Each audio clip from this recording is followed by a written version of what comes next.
I was the oldest, I was in charge, and she said, Anna, I want you to take this library card with you with your sister and go to the library after school, do your homework, read books, wait there for me, and at 6:30 leave the library and come and walk back home. So that's what my sister and I did for many, many years. And I remember how that library was safe and clean. There was a librarian that was there watching over us, because librarians know very well who are the latchkey kids, right? Who are there just hanging out.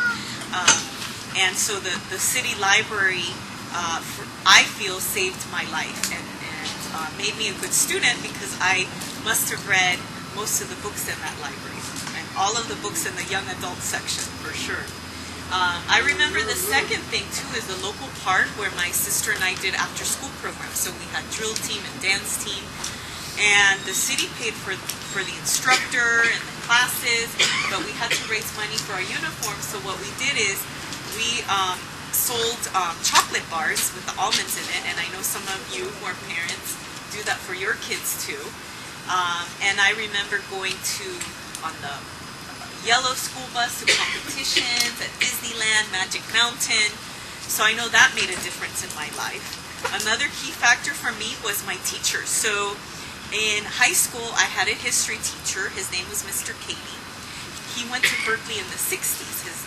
And I remember, this was in 11th grade, he sat me down one day and he said, Anna, you're a bright student. I want to show you the catalog of classes at UC Berkeley. I want you to look at the classes that you need to take. You need to apply to Berkeley. You need to go to Berkeley. I had never heard of UC Berkeley. My family had never gone to college. And so I applied and I got in. And I remember, and this is something when you're a girl you go through, I remember my mom wasn't very happy about me going away, right? Because Berkeley is up north, near San Francisco, near Oakland. And she was very upset at me because she wanted me to stay at home and live at home and go to UCLA or Cal State Northridge, where I was also accepted. And I remember telling her back then, I said, Mom, I'm 18 years old now, I'm an adult and I can do whatever I want. And so I was a bit of a rebel. I remember my mom had this beat-up station wagon, and that car would have never made it up the 5 North, right? Going from LA to Berkeley is like 6-7 hours, and our car wasn't, in good condition to go up north. So I remember my mom, and she was crying that night. She dropped me off at the Greyhound station in downtown LA, the one that's in Skid Row. And I had 2 suitcases and 2 cardboard boxes. And that's how I got to Berkeley on the Greyhound. And so imagine, here I am, this little 18-year-old going up all on her own, kind of making a new life for herself. And I was lucky too. I was smart enough to know how to apply for scholarships, how to apply for loans. My parents couldn't afford to help me to pay for school, and that was okay. I had 2 or 3 jobs. I remember working at the library, I worked at a print shop, I worked at a sandwich shop. I did whatever it took to make sure that I stayed at Berkeley. And I love that experience. And you'll notice, I want to show you a photo in here, because for me it's one of the most important moments in my life. This photo in the pamphlet, hopefully you have one, is my graduation from UC Berkeley with my mom and dad. And the gold tassel that you see around me is actually for graduating with highest honors in my major, which was sociology. So what I want to let you know about this is not really to brag, but to let you know that when you set your mind to do something, when you have good teachers, good libraries, good parks, good city services, we can accomplish anything. You and your children can accomplish anything.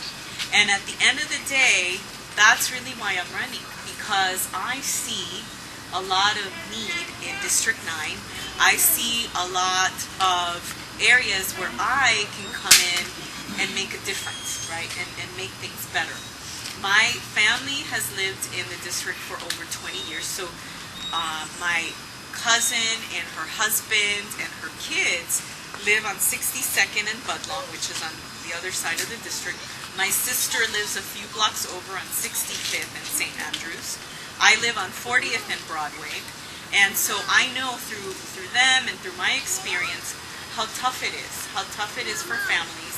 I see the cars going every day northbound right into downtown and then coming southbound to South LA each and every day. And I remember my parents and how hard their lives were. And what I can tell you is I am determined to fight. I am determined to earn your respect. And I am determined to make District 9 #1 in jobs, #1 in parks, #1 in city services, and #1 in educational attainment.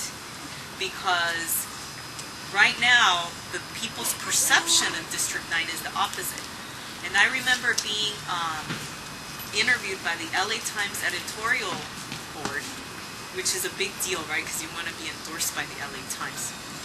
And they really kept asking me about this vision I had. And I said, well, it's not going to happen in 2 years or 4 years. It'll happen in 12 years at least. And they were kind of in disbelief because they themselves, this major newspaper, doesn't believe that it's possible. Okay? But I know that with my work experience and with my life experience, anything is possible. And I want to work with you to make that happen because it's what we need and it's what we deserve. The city budget is a $7 billion budget. I know because I've worked in City Hall for over 14 years. I know that budget well. I worked for Councilmember Alex Padilla. I've been the Chief of Staff to Councilman Jose Huizar. Every May and June we go through the budget hearings. And I know this.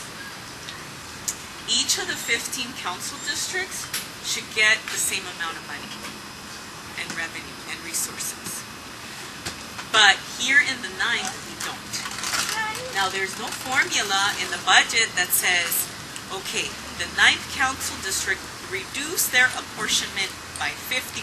There's nothing in that budget that says that. What I believe is happening is that there's a lack of leadership. Many of our neighborhoods have been forgotten by City Hall. Now, there's pros and cons, right? Because you see downtown now, it used to be pretty bad. And now downtown is revitalized and it's nice. It's where people want to live now, where they want to go. And I think that now is an opportunity for us to reshift our attention to South LA, to the southern part of South LA, where my family lives, where I live, where you live, and really now do for us what was done for downtown the last 12 years. So I'm going to end it with that because I am going to be a hawk when it comes to the budget.